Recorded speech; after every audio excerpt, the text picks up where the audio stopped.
At my daughter's wedding, they replaced my seat with a trash can. It's just a joke, you grumpy old man. Don't be so dramatic, my son-in-law said. All the guests laughed at me, but when I gave a hand signal, a recording started playing on the big screen. I'm glad to have you here. Follow my story until the end and comment the city you're watching from so I can see how far my story has reached. My name is Alan, and I'm 62 years old. I never imagined that the most humiliating moment of my life would happen at my own daughter's wedding. The day I had been looking forward to for months became the day I realized I had lost Harper completely.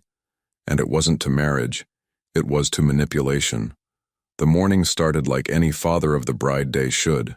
I woke up early, ironed my best suit, and practiced my speech one more time in the mirror. Harper had been my world since her mother died 8 years ago. She was 28 now, beautiful, intelligent, with her mother's gentle smile and stubborn streak. When she told me she was marrying Albert, I tried to be happy for her. I really did. Albert Morrison was 31, charming in that slick way that made my skin crawl. He worked in marketing, or so he claimed, always talking about big deals and important clients. Harper met him at a coffee shop downtown 2 years ago, and within 6 months he had moved into the apartment I helped her buy.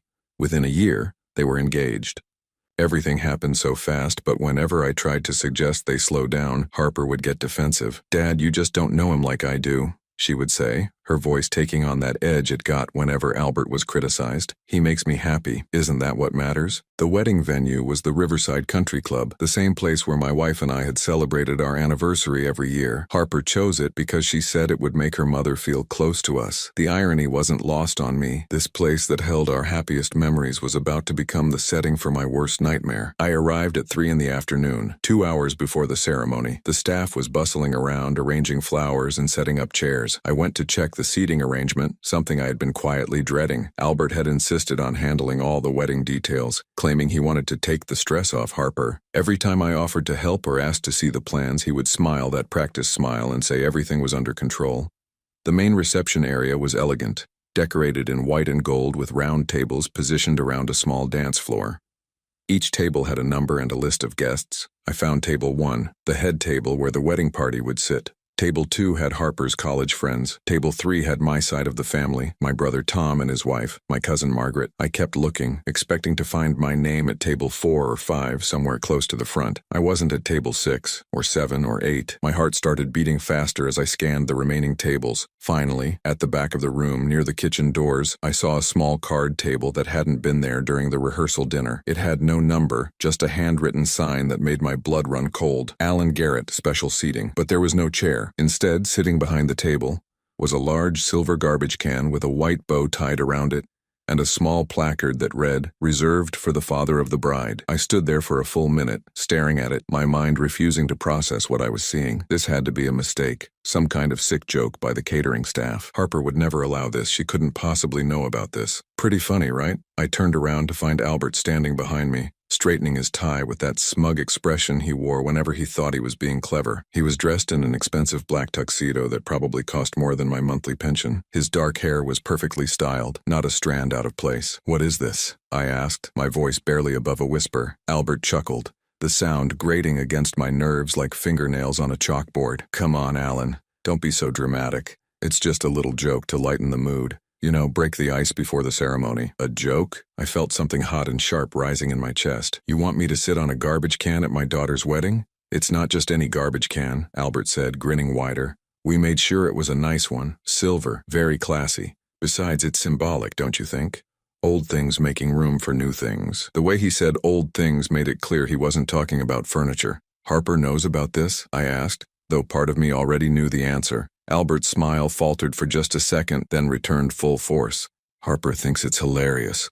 She said you've always had a great sense of humor about these things. Don't you want to make your daughter happy on her special day?" That's when I saw Harper approaching from across the room. She looked stunning in her white dress, her dark hair pulled back in an elegant updo. But when she saw me standing by the garbage can, her expression didn't show surprise or anger. Instead, she looked uncomfortable, like a child caught doing something she knew was wrong but wasn't brave enough to stop. "Dad," she said softly, not quite meeting my eyes, "I see you found your seat." "Harper, sweetheart," I said, my voice cracking slightly. "Tell me you didn't know about this." She glanced at Albert, then back at me. It's just for a few minutes during the cocktail hour. Albert thought it would be funny. People will laugh, and then you can move to a regular table for dinner. People will laugh, I repeated slowly. At me, at your father. Dad, don't make this into a big deal, Harper said, her voice taking on that defensive tone again. It's one afternoon. Can't you just go along with it? For me? I looked at my daughter, my only child, the little girl who used to fall asleep in my arms, who called me her hero until she was 15, and I realized I was looking at a stranger. The Harper I knew would never have allowed this. She would have fought anyone who tried to humiliate her father. But this Harper, Albert's Harper, was asking me to accept degradation for the sake of keeping peace. You want me to sit on a garbage can while your wedding guests laugh at me? I said, not as a question, but as a statement of fact. Just for a little while, she said quietly. Before I could respond, guests started arriving for the cocktail hour. They filtered into the reception area in small groups dressed in their finest clothes, chatting and laughing. It didn't take long for someone to notice the unusual seating arrangement. Oh my God, is that really for Alan? I heard someone whisper. Then the laughter started. Not quiet, polite chuckles, but loud, genuine laughter. People were pulling out their phones to take pictures.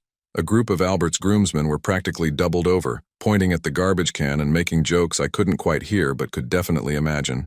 Come on, Alan, Albert said loudly. Loud enough for everyone nearby to hear. Don't be such a drama queen, it's just a joke. Show everyone you're a good sport. The room was watching now. Dozens of eyes focused on me, waiting to see what I would do. Some faces showed amusement, others curiosity, and a few, mostly my relatives, showed embarrassment and anger on my behalf.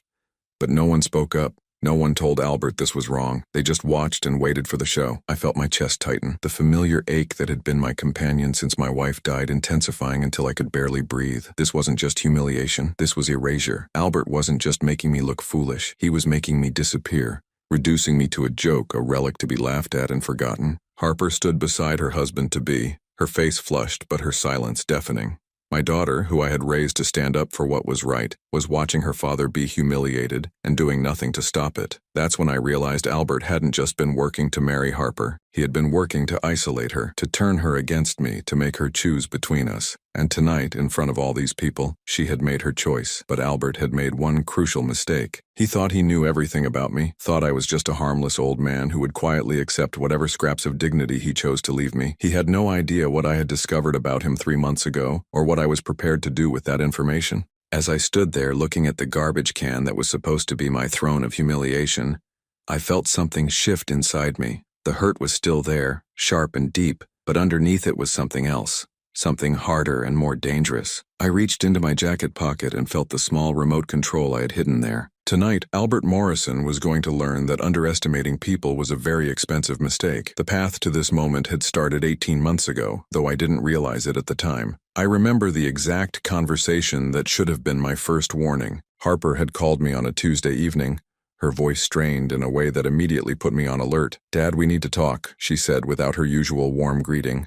"Of course, sweetheart. What's on your mind?" There was a long pause, the kind that meant she was choosing her words carefully. "It's about Albert. He's been telling me some things about how you've been acting around him, and I need to know if they're true." My stomach dropped. "What kind of things?" "He says you've been cold to him, dismissive, that you make comments about his job and his background when I'm not around. He thinks you don't approve of our relationship." I sat down heavily in my kitchen chair, the same one where I'd eaten breakfast with Harper every morning during her high school years. "Harper, I've barely spent 10 minutes alone with Albert. When have I had time to make these comments?" "See, this is what I'm talking about," she said, her voice rising slightly. "You're being defensive instead of just listening to what I'm saying." That conversation lasted 2 hours.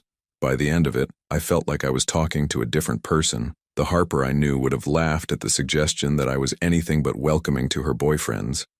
She had always been able to read people well, had always trusted her own judgment. But this Harper seemed to doubt everything she knew about me. Over the following months, these conversations became more frequent. Albert would report incidents that had never happened, times when I supposedly criticized him, moments when I allegedly made him feel unwelcome in my home. Harper would call me, upset and confused, asking me to explain behavior that existed only in Albert's imagination.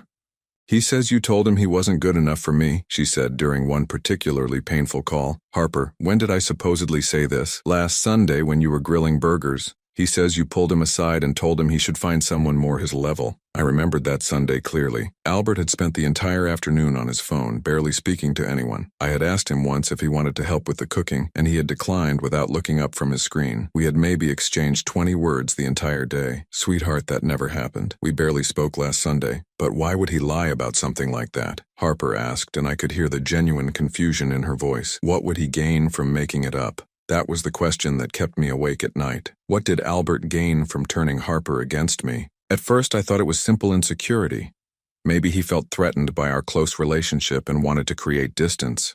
But as the months passed and his stories became more elaborate and more frequent, I began to suspect something darker. The real breakthrough came 6 months ago when my neighbor, Mrs. Chen, mentioned seeing Harper at the grocery store. She looked so thin, Alan, and tired. Is she okay? When I asked Harper about it, she brushed off my concerns. I've just been stressed with work and wedding planning. Albert says I worry too much about things that don't matter. That phrase, Albert says, had become the beginning of most of Harper's sentences. Albert says I should focus on my career instead of family drama. Albert says older people sometimes get set in their ways and resist change. Albert says it's normal for families to grow apart when children get married. I started paying closer attention to Harper during our visits. She had always been animated, full of opinions and stories about her work, her friends, her plans for the future. But gradually, she became quieter, more hesitant to express her own thoughts. She would start to tell me something, then stop and say, "Actually, Albert thinks I shouldn't burden you with my problems." The final piece of the puzzle fell into place 3 months ago. I was having coffee with my old friend, Detective Ray Morrison, no relation to Albert despite the shared last name. Ray had recently retired after 30 years with the police department, and we met monthly to catch up and complain about our arthritis. "You know, Alan," Ray said as we sat in our usual booth at Martha's Diner, "I've been thinking about what you told me about Harper's boyfriend. The way you describe his behavior, the constant undermining, the isolation tactics, the rewriting of events, it sounds like a textbook case of psychological manipulation." "Psychological manipulation?" I repeated. "You mean like brainwashing?" "Not brainwashing exactly, but close. We saw it a lot in domestic cases. The abuser doesn't usually start with physical violence. They start by making their victim doubt their own perceptions, their own memories. They isolate them from family and friends by creating conflict and mistrust. By the time the victim realizes what's happening, they're so emotionally dependent on the abuser that they can't break free." Ray explained how these manipulators operated. They were often charming and convincing to outsiders, which made their victims' claims seem unrealistic. They would tell small lies that were hard to prove, then gradually escalate to bigger deceptions. They created a reality where their version of events was the only truth that mattered. "The scary thing," Ray said, "is that these guys are usually very good at choosing their targets. They look for people who are naturally trusting, who value harmony over conflict, people who would rather believe the best about someone than face an ugly truth." That description fit Harper perfectly. She had always been the peacemaker in our family, the one who smoothed over arguments and found compromise solutions.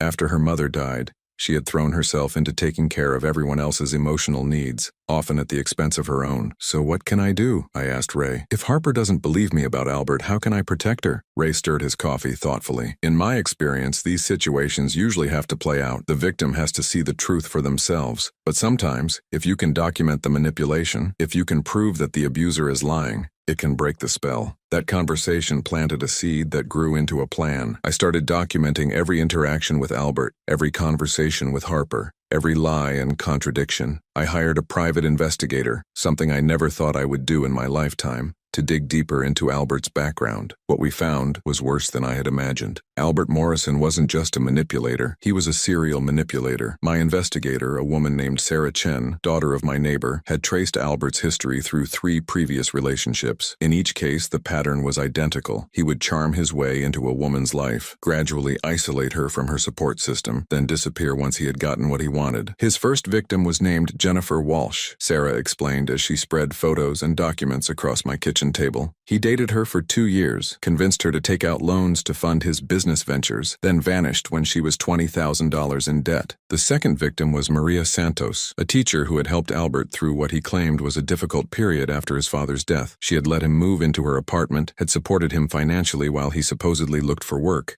had even introduced him to her family as her future husband. After 8 months, he disappeared with her jewelry and the money from her savings account. The third victim was Lisa Park, who had met Albert just 6 months before he started dating Harper. Sarah had managed to locate Lisa through social media and convinced her to meet with us. The story Lisa told made my blood run cold.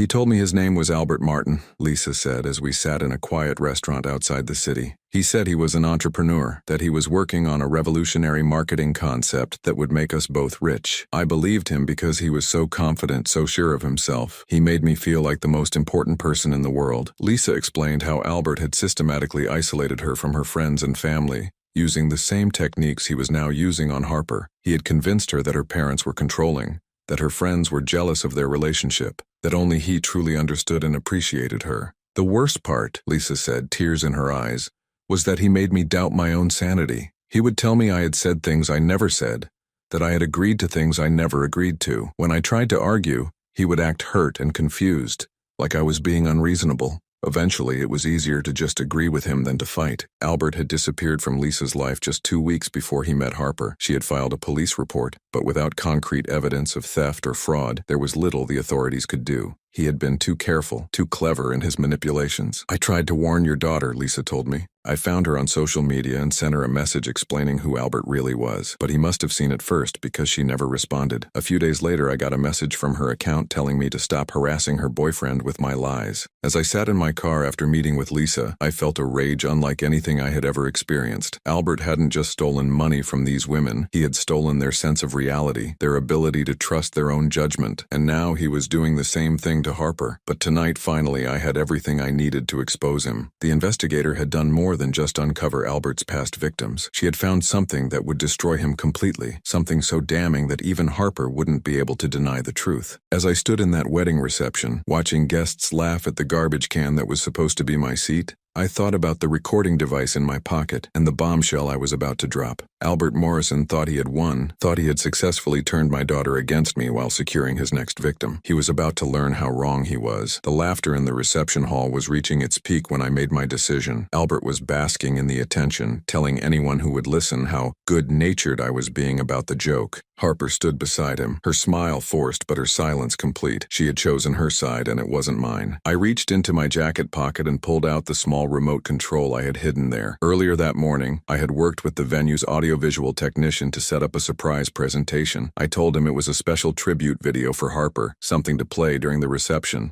He had been happy to help, setting up the large screen and sound system that Albert had requested for their wedding slideshow. "Ladies and gentlemen," I called out, my voice carrying across the room.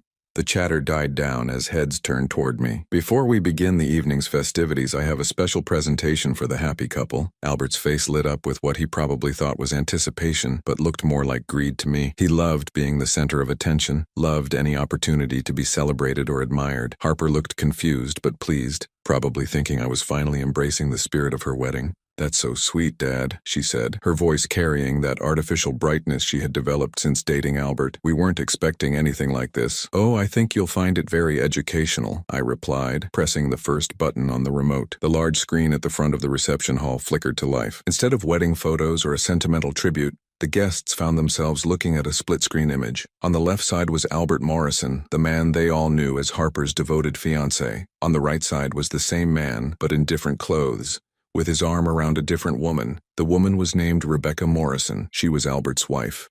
A collective gasp swept through the room. Harper's hand flew to her mouth, her eyes wide with shock. Albert's face went pale, then red, then pale again as he stared at the screen in horror. "What is this?" Harper whispered, but her voice was lost in the growing murmur of confused and shocked guests. I pressed the second button on the remote, and the audio began to play. It was a phone conversation between Albert and Rebecca, recorded just 3 weeks ago by the private investigator I had hired. "Baby, I know this is hard." Albert's voice filled the reception hall through the professional sound system. "But the plan is working perfectly. Harper has no idea about us, and after we're married, I'll have access to all her assets. Her father left her a trust fund worth over $200,000, plus the apartment and her savings." Rebecca's voice came through clearly. "How much longer do we have to keep this up? The kids are asking when Daddy is coming home." "Just a few more months," Albert replied. "Once I'm legally married to her, I can start transferring money out of her accounts. We'll let it play out for maybe 6 months, then I'll file for divorce and claim half of everything.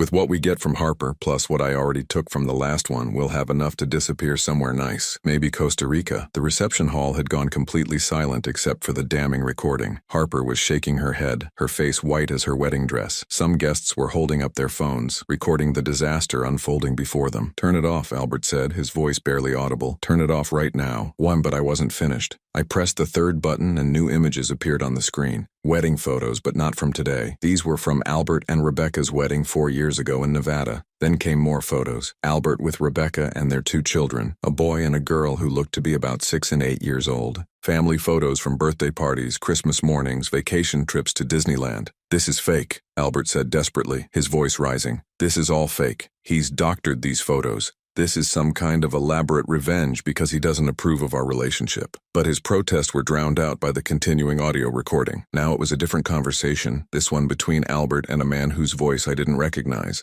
The identity theft was genius, the unknown man was saying, creating a whole new background for yourself, complete with fake employment records and credit history. "How long did it take you to set up the Albert Morrison identity?" "About 6 months, Albert replied proudly. "The real Albert Morrison died in a car accident in Oregon 3 years ago. Single guy, no family, same age as me. I just started using his social security number and built a whole new life around it." Harper made a sound that was somewhere between a sob and a scream. She was staring at the man she had just married, seeing him clearly for the first time. "Your name isn't even Albert?" "Harper, let me explain," the man she knew as Albert said, reaching for her arm.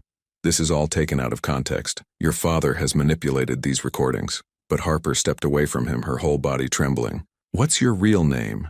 she demanded. When he didn't answer, I spoke for him. "His real name is Marcus Webb. He's wanted in 3 states for identity theft, fraud, and bigamy. The private investigator I hired tracked him through 4 different identities and at least 6 different victims over the past 10 years. The room erupted in chaos. Some guests were shouting questions. Others were heading for the exits. Albert's groomsmen looked like they wanted to disappear into the floor. Harper's bridesmaids surrounded her, their shocked faces pale in the elegant lighting. "You're lying," Marcus, whatever his name was, said. But his voice lacked conviction. "Harper, you know me. You know I love you. Your father is just a bitter old man who can't stand to see you happy." Harper looked at him with an expression I had never seen on her face before. It was the look of someone seeing a monster for the first time. "The phone calls you took in private, the business trips that never made sense, the way you always wanted to handle our finances. Harper, please, the way you turned me against my father," she continued, her voice getting stronger. "The stories you told me about things he supposedly said, things he supposedly did. None of it was true, was it?" I pressed the final button on the remote and the screen showed one last image. It was a police report filed by Rebecca Morrison 3 days ago, reporting her husband missing. The report included a photo and a detailed description that matched the man standing in front of us exactly. "His wife filed a missing person report," I explained to the stunned crowd.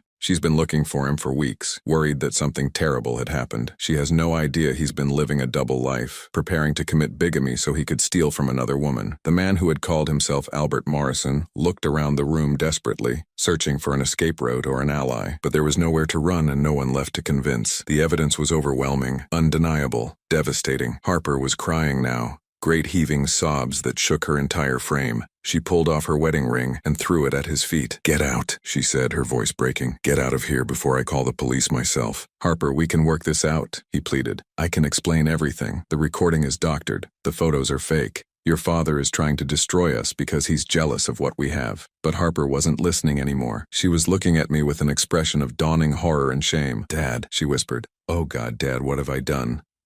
I wanted to go to her, to hold her and tell her it wasn't her fault, that she was the victim here. But first, I had to make sure Marcus Webb couldn't hurt anyone else. I pulled out my phone and dialed 911. "I'd like to report a wanted fugitive," I said calmly, my eyes never leaving the man who had tried to destroy my daughter's life. "He's at the Riverside Country Club, and he's not going anywhere." Marcus made one last desperate attempt to salvage the situation. He grabbed Harper's arm and tried to pull her toward the exit. "We're leaving. Now, don't listen to any more of his lies." But Harper jerked away from him with such force that she stumbled backward into one of the decorated tables. "Don't touch me," she screamed. "Don't ever touch me again." The sound of sirens was already growing louder in the distance. Marcus finally realized that his game was over, that all his careful planning and manipulation had come to nothing. He looked around the room one last time, his charming mask finally slipping to reveal the cold, calculating predator underneath. "You have no idea what you've done, old man," he said to me, his voice filled with venom. "She'll never forgive you for this. Even if everything you've shown them is true, she'll hate you for destroying her wedding day." I looked at Harper, who was surrounded by her bridesmaids but staring directly at me. Her face was streaked with tears and makeup, her perfect wedding dress wrinkled and stained, but for the first time in months, I saw my real daughter looking back at me. "No," I said quietly. "She'll thank me for saving her life." As the police cars pulled into the country club's parking lot, their red and blue lights flashing through the reception hall windows, I realized that the garbage can I was supposed to sit on was the least important thing that had happened here today. Marcus Webb had tried to make me disappear from Harper's life, but instead he had disappeared from ours forever. The police officers who responded to my call were professionals, but even they seemed stunned by the scope of what they found at the Riverside Country Club. Detective Sarah Martinez, a woman in her 40s with kind eyes and a no-nonsense attitude, took charge of the scene while her partner worked to calm the crowd of wedding guests who had just witnessed the collapse of what they thought was a fairy tale romance. Marcus Webb, I refused to think of him as Albert anymore, had tried to run when he heard the sirens, but several of the male wedding guests, including my brother Tom and Harper's college friend David, had blocked the exits. He was cornered in the country club's kitchen when the officers found him, crouched behind a steel prep table like the coward he was. "Sir, I need you to come with us," Detective Martinez said firmly as she approached him with handcuffs ready. "This is all a misunderstanding," Marcus said, his voice taking on that smooth, persuasive tone he had perfected over years of manipulation. "I'm the victim here. That man," he pointed at me, "has been harassing me and my fiancée for months. He doctored those recordings and photos because he disapproves of our relationship." Detective Martinez looked at me, then back at Marcus. "Sir, we'll sort all this out at the station. Right now I need you to place your hands behind your back."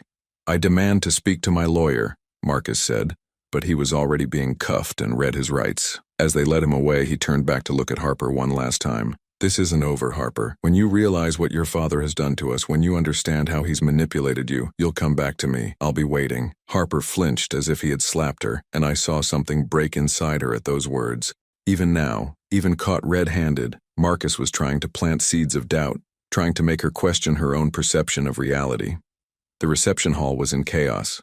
Most of the guests had left, either too shocked to stay or too uncomfortable to witness the private family drama that was unfolding. The caterers were quietly packing up the untouched dinner, and the wedding photographer had stopped taking pictures after the first police car arrived. Harper stood in the middle of it all, still in her wedding dress, looking lost and broken. Her bridesmaids hovered nearby, unsure whether to comfort her or give her space. The beautiful reception that had cost thousands of dollars was over before it had truly begun.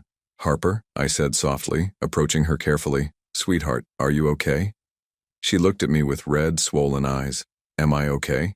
she repeated, her voice hollow. "Dad, I just found out that the man I married this afternoon is a complete stranger, that everything about our relationship was a lie, that I've spent the last 18 months treating you like the enemy while defending a criminal. How could I possibly be okay?" I wanted to reach out and hug her, but I could see she was barely holding herself together. "We need to get you out of this dress and somewhere quiet where you can process what just happened." "The honeymoon suite," Harper said with a bitter laugh. "We booked the honeymoon suite upstairs. How's that for irony?" Detective Martinez approached us, her expression sympathetic but businesslike. "Miss Garrett, I know this is an incredibly difficult time, but I need to ask you some questions about your relationship with the suspect. There may be financial crimes involved, and we need to understand the full scope of his activities." Harper nodded numbly. "Of course, whatever you need. Did he have access to your bank accounts? Credit cards? Any financial documents?" The question seemed to wake Harper up, cutting through her shock with a jolt of fear. Yes, he did. We combined our finances 6 months ago when we moved in together. He said it would be easier for wedding planning and budgeting for our future. Detective Martinez and I exchanged a look. "We'll need you to contact your bank first thing tomorrow morning," she said. "Check all your accounts, credit reports, anything he might have had access to. Document any unauthorized transactions or new accounts opened in your name." As the detective continued asking questions, I watched my daughter's face as the full implications of Marcus's deception became clear. She wasn't just dealing with the emotional betrayal of discovering her husband was a fake. She was potentially facing financial ruin as well. The business trips, Harper said suddenly, her voice sharp with realization. He went on business trips almost every weekend for the past 3 months. He said he was meeting with potential clients, building his consulting business, but he was going home to his real family, wasn't he? I nodded grimly. According to the investigator, he's been living a double life for months, telling his wife Rebecca that he was working out of state, telling you he was building a business that didn't exist. Harper's legs seemed to give out, and she sank into one of the reception chairs. The wedding expenses. He insisted on paying for everything himself, said he wanted to spoil me, but he was using my money, wasn't he? The money he transferred from our joint account. We'll find out tomorrow when you talk to the bank, Detective Martinez said gently, but right now you need to focus on taking care of yourself.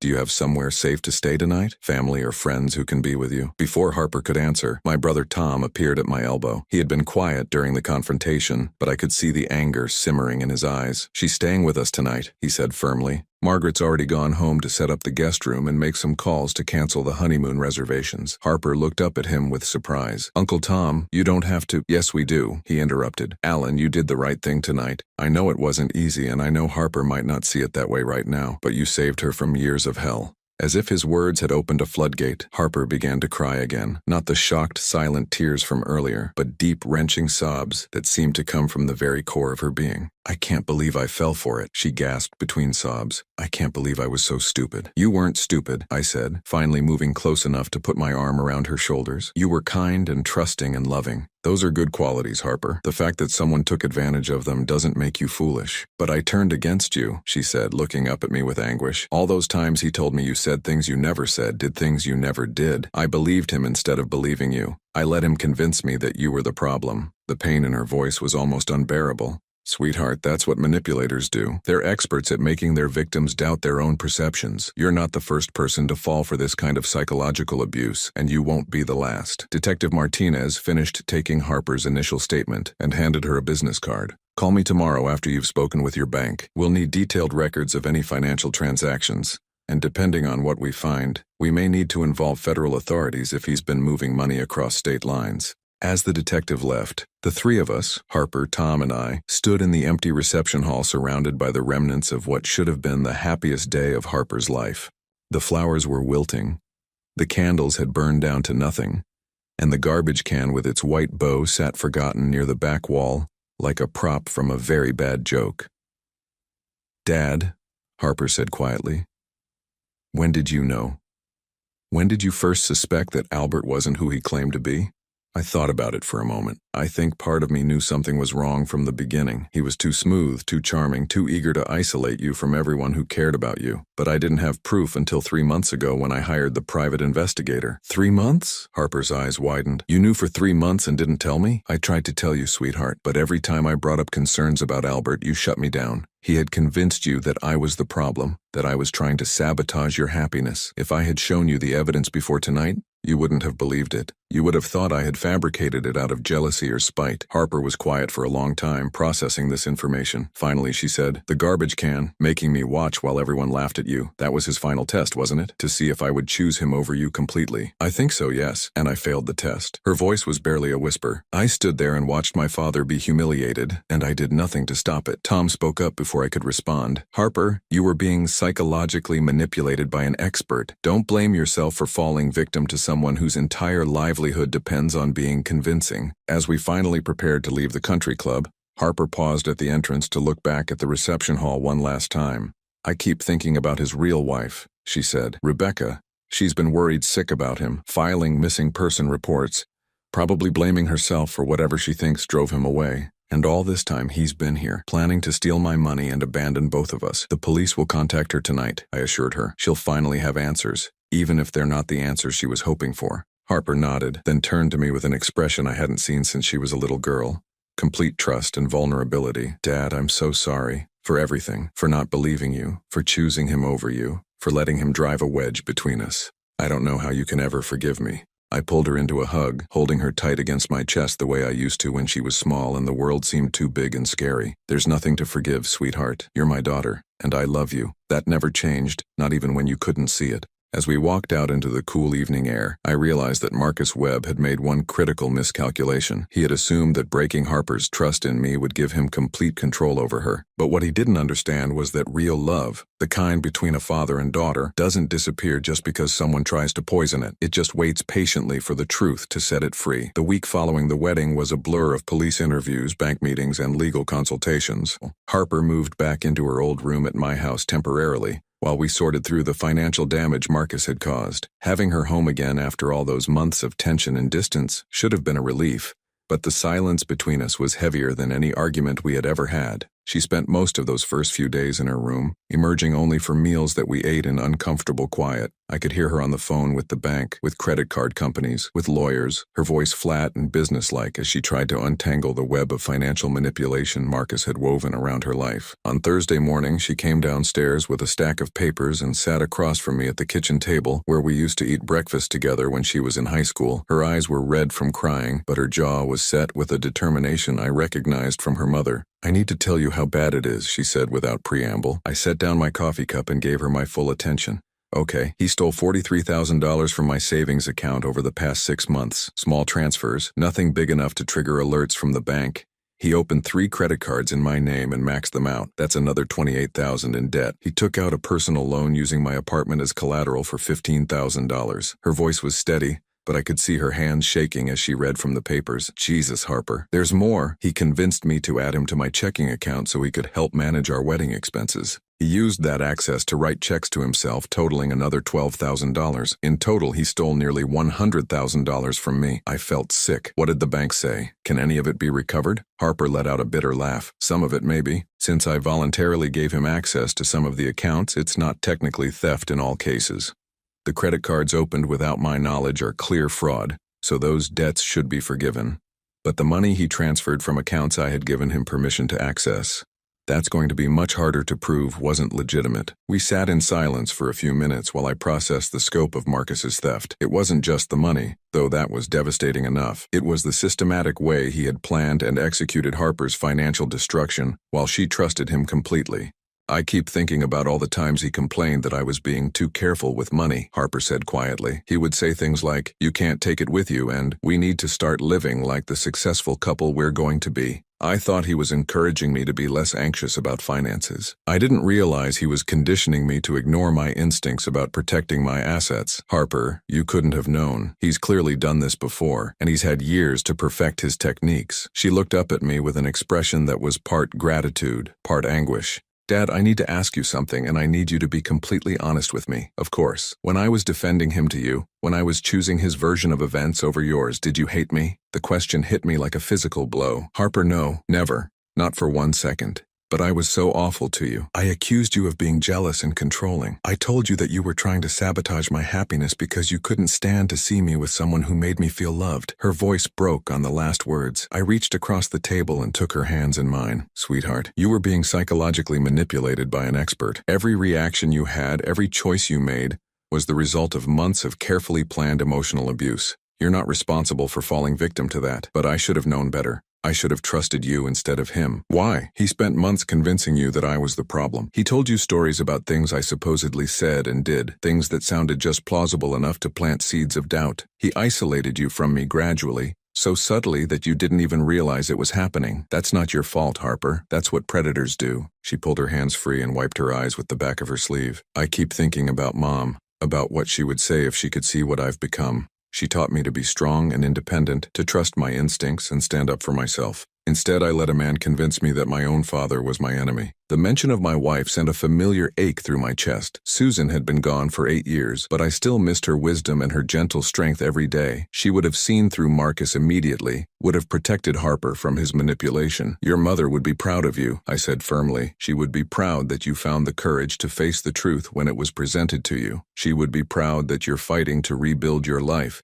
instead of wallowing in self-pity. And she would be furious at Marcus for trying to destroy her daughter." For the first time since the wedding disaster, Harper smiled. It was a small, sad smile, but it was genuine. She would have hated him, wouldn't she? She would have seen right through his act from day one. "Your mother had an incredible ability to read people. She always said that someone's true character shows up in how they treat people who can't do anything for them. Like how Albert treated waiters and store clerks, Harper said, the realization dawning on her face. He was always impatient with them, dismissive. I told myself it was just because he was focused and driven, but Mom would have known better. We talked for 3 hours that morning, really talked for the first time since Marcus had entered Harper's life. She told me about the little things that had bothered her but that she had pushed aside, the way he criticized her friends, the way he discouraged her from spending time with family, the way he made her feel guilty for wanting to maintain her independence. He had an answer for everything, she said.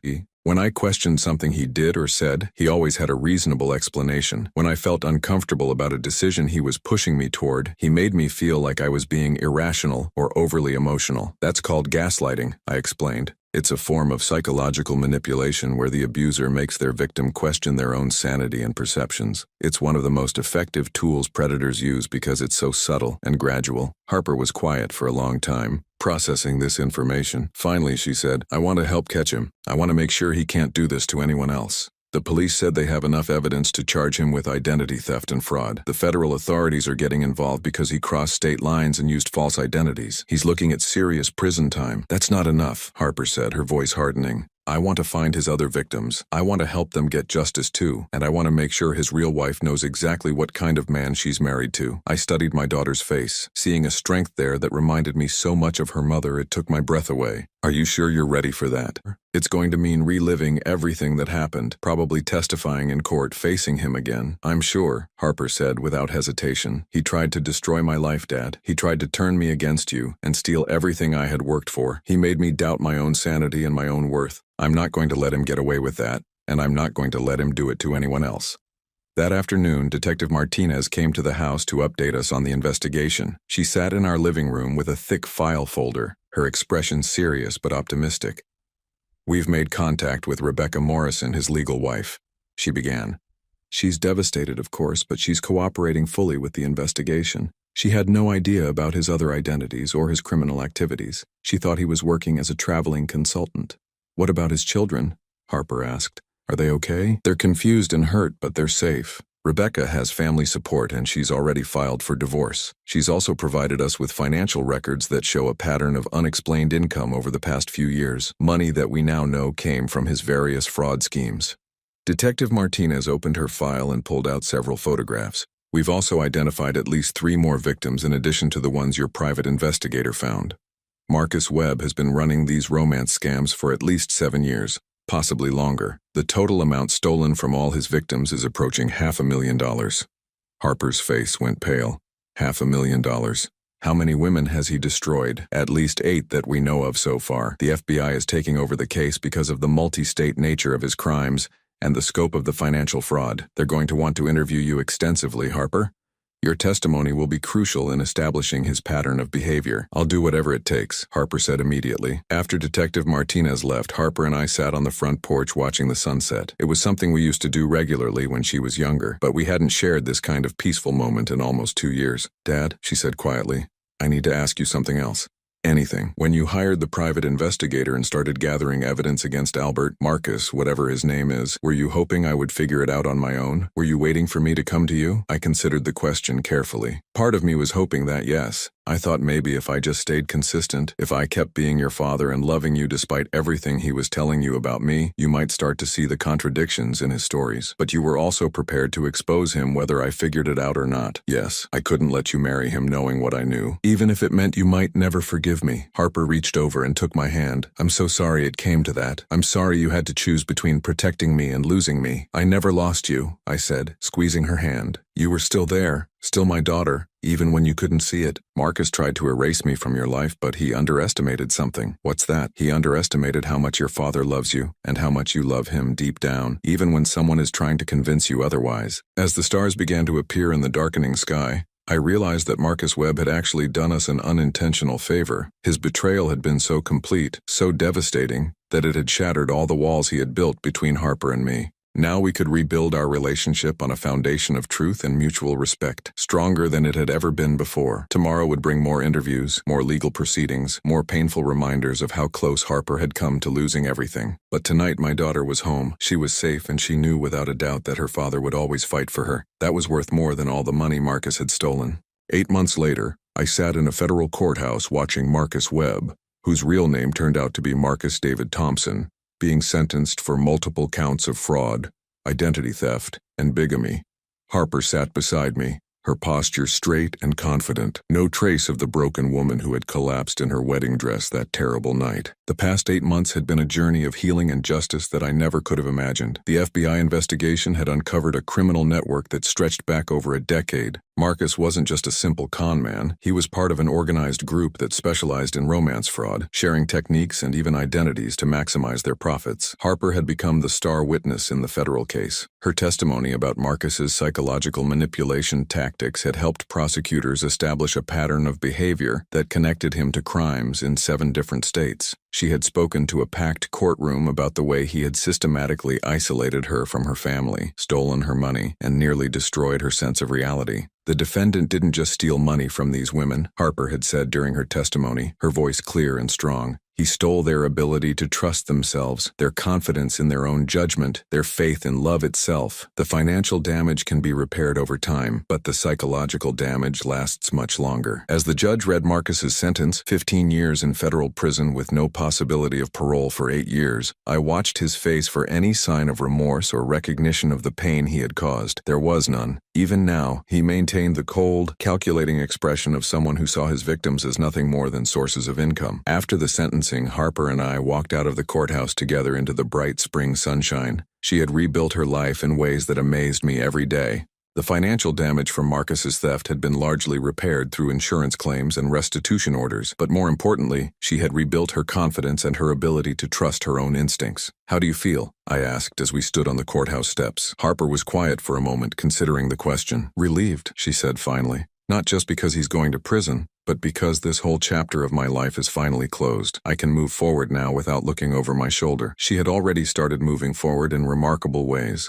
3 months after the wedding disaster, Harper had gone back to school to become a counselor specializing in helping victims of psychological abuse. She wanted to use her experience to help other women recognize the warning signs of manipulation before they lost everything. "I know what it feels like to have someone systematically destroy your sense of reality," she had told me when she first mentioned her career change. "I want to help other women trust themselves again." As we walked to my car, Harper's phone rang. She answered with a smile that had become familiar over the past few months. "Hi, James," she said, and I could hear the genuine warmth in her voice. James Patterson was a fellow student in Harper's counseling program, a widower in his 30s who had returned to school after losing his wife to cancer. He was kind, patient, and most importantly, he encouraged Harper to maintain her independence and her close relationships with family and friends. The contrast with Marcus couldn't have been more stark. "Dad and I just left the courthouse," Harper was saying. "Yes, 15 years. We'll celebrate tonight at dinner. We'll celebrate." After she hung up, she turned to me with a slightly embarrassed expression. "James asked if he could join us for dinner tonight. I hope that's okay." "Of course it's okay," I said, and I meant it. James had been nothing but respectful to me, never trying to come between Harper and me the way Marcus had. In fact, he often encouraged Harper to spend time with me, understanding that a healthy relationship should strengthen family bonds, not weaken them. As we drove home, Harper was unusually quiet. Finally, she said, "Dad, can I ask you something that's been bothering me? Always. Do you think I would have figured it out eventually? If you hadn't exposed Marcus at the wedding, do you think I would have realized what he was doing to me?" It was a question she had asked several times over the past months, and I understood why it haunted her. She needed to believe that she wasn't completely helpless, that some part of her would have recognized the truth eventually. "I think you were already starting to figure it out," I said honestly. "The private investigator noticed that you seemed uncomfortable at the rehearsal dinner, like part of you knew something was wrong, and you told me yourself that you had been having doubts about some of Marcus's stories, but I might not have acted on those doubts. Maybe not, but Harper, that's not the important question. The important question is what you did when you were faced with undeniable proof of who he really was. You could have chosen to believe his lies even then. You could have convinced yourself that I had somehow fabricated the evidence. Instead, you chose to face the truth, even though it was devastating." Harper nodded, but I could see she was still struggling with self-doubt. "Sometimes I wonder if I'm too naive to ever have a healthy relationship, if I'm too trusting, too willing to believe the best about people. Those qualities aren't weaknesses, sweetheart. They're what make you a good person." The problem wasn't that you were too trusting. The problem was that Marcus was a skilled predator who targeted those exact qualities. But look how you've used this experience. You're helping other women avoid the same trap. You're building a relationship with James based on honesty and mutual respect. You've turned your worst experience into something that's making you stronger and helping others. We pulled into the driveway of the house where Harper had grown up, the house where she was living again while she finished school. She had initially been embarrassed about moving back home at 28, but I treasured every day of having her close again. That evening, James joined us for dinner at the same restaurant where my wife and I had celebrated our wedding anniversary every year. Harper had suggested it, saying she wanted to replace the painful associations with new happy memories. As I watched Harper and James together over dinner, I was struck by the difference in her demeanor compared to how she had been with Marcus. With Marcus, she had been constantly on edge, always trying to say the right thing, always worried about disappointing him. With James, she was relaxed and genuinely herself. "Alan," James said as we were finishing our dessert, "I want to thank you for what you did for Harper. I know it couldn't have been easy to risk your relationship with her to protect her. Any father would have done the same thing," I replied. "No," James said seriously. "Not every father would have had the courage to act when it meant potentially losing his daughter forever. And not every father would have forgiven her for choosing a manipulator over him, even temporarily." Harper reached over and squeezed my hand. "James is right, Dad. I put you through hell, and you never stopped loving me or fighting for me." Looking at my daughter across the table, healthy, happy, pursuing a career that would help other women, I realized that Marcus Webb had ultimately failed in every way that mattered. He had tried to isolate Harper from me, but our relationship was now stronger than ever. He had tried to steal her money, but she had recovered financially and was building a career that would provide both income and meaning. He had tried to destroy her ability to trust, but she had learned to trust herself again and was building a new relationship based on mutual respect and honesty.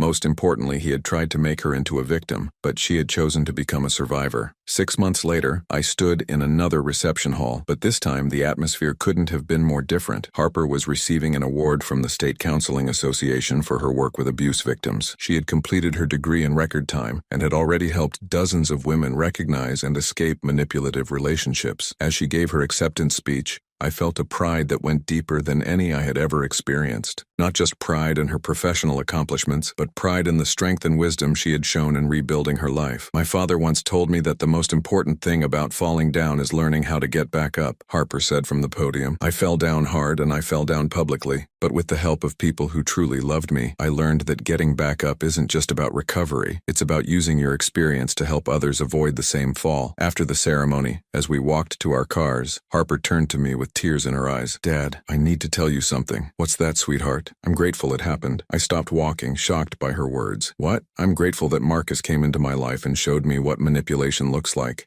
I'm grateful that you had the courage to expose him. I'm grateful for everything we went through because it led me to the work I'm doing now and to the relationship I have with James. It showed me what real love looks like, the kind you showed me when you risked everything to protect me." As we stood there in the parking lot, I realized that Harper was right. The nightmare that had begun with a garbage can at a wedding reception had ultimately led to something beautiful. Not because the pain had been worth it, but because we had chosen to transform that pain into strength, wisdom, and service to others. Marcus Webb had tried to destroy my daughter's life, but instead, he had inadvertently given her a purpose that was more meaningful than anything she had been doing before. He had tried to turn her against me, but instead, he had shown her the difference between manipulation and genuine love. As I watched Harper drive away to meet James for dinner, I thought about the garbage can that had started it all. Marcus had meant it as the ultimate humiliation, a symbol of my worthlessness in Harper's life. But in the end, it had become something else entirely, a symbol of how quickly lies can be exposed when confronted with truth, and how love can survive even the most sophisticated attempts to destroy it. The old man who had been reduced to sitting on a garbage can at his daughter's wedding was gone. In his place was a father who had fought for his child and won, not through force or manipulation, but through patience, love, and an unwavering commitment to the truth. And that, I realized, was worth more than any revenge I could have imagined.